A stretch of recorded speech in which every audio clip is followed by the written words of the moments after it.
नमस्कार प्यारे साथियों, फ्यूचर ड्रॉप्स एजुकेशन पे आपका हार्दिक स्वागत है। हमारी जो पिछली क्लास थी वह थी कुंभलगढ़ दुर्ग के बारे में। आज हम चलते हैं बीकानेर और बीकानेर के देशनोक नामक स्थान पर। वह किस लिए प्रसिद्ध है? करणी माता के लिए। वहाँ पर करणी माता क्या है? मंदिर बना हुआ है। तो आज बात करेंगे करणी माता के बारे में। इनका जो जन्म स्थान है वह है सुआब गाँव जोधपुर में। इनका जन्म हुआ था सुआब गाँव जोधपुर में। और जोधपुर के उस समय शासक कौन थे? राव जोधा। इनके क्या थे? समकालीन थे। और मेहरानगढ़ दुर्ग की नींव भी किसने रखी थी? करणी माता ने रखी थी। अब बात कर लेते हैं जो चारण परिवार की कीनिया शाखा में क्या हुआ, इनका जन्म हुआ था। और चारण वंश की क्या है? ये कुल देवी है। इनका मुख्य मंदिर कहाँ है? देशनोक में। देशनोक कहाँ है? बीकानेर में। इनका विवाह हुआ था देपाजी से इनका क्या हुआ? विवाह हुआ। और इनको जो मूल नाम है, इनको प्यार से किस नाम से बुलाते थे? रिद्धुबाई। करणी माता का क्या नाम था? रिद्धुबाई। अब बात कर लेते हैं जो इनका विवाह हुआ था देपाजी से, तो इन्होंने क्या किया कि अपनी छोटी बहन, कुछ समय बाद में क्या हुआ, छोटी बहन गुलाब बाई का विवाह अपने पति से करवाया और इनसे एक पुत्र की प्राप्ति हुई। पुत्र का नाम था लाखा। और लाखा को क्या लिया इन्होंने? गोद लिया। इसके बाद वह लाखा को लेकर बीकानेर चली गई। बीकानेर में कोलाय झील में जब स्नान करते समय लाखा बह गए और इनकी उसी समय क्या होगी? मृत्यु होगी।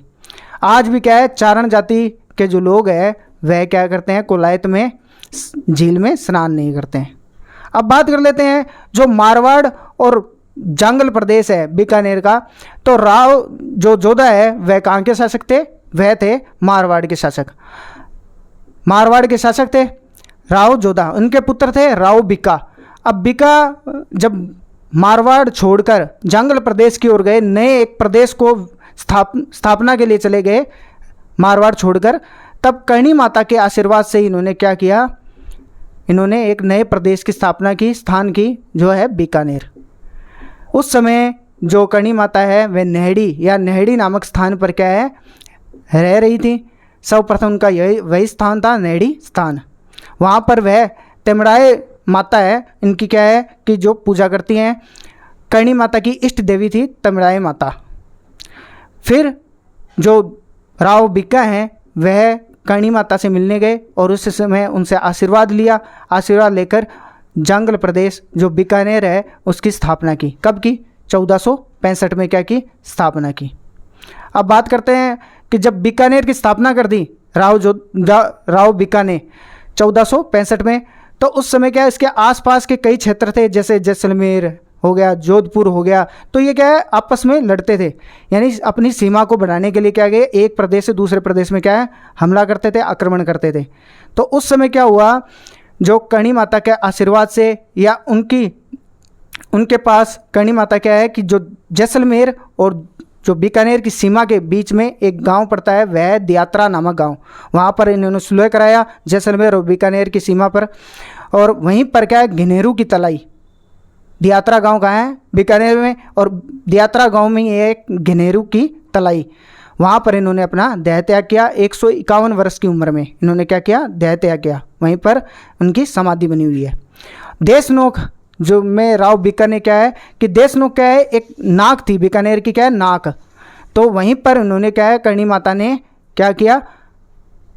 करणी माता का मंदिर बनाया राव बिक्का ने। तो आगे हम बात कर लेते हैं राव बिक्का ने जब देशनोक में मंदिर का निर्माण कराया करणी माता के मंदिर का, तो वहाँ पर उस समय क्या है, वह मंदिर को क्या कहा जाता है? मठ कहा जाता है।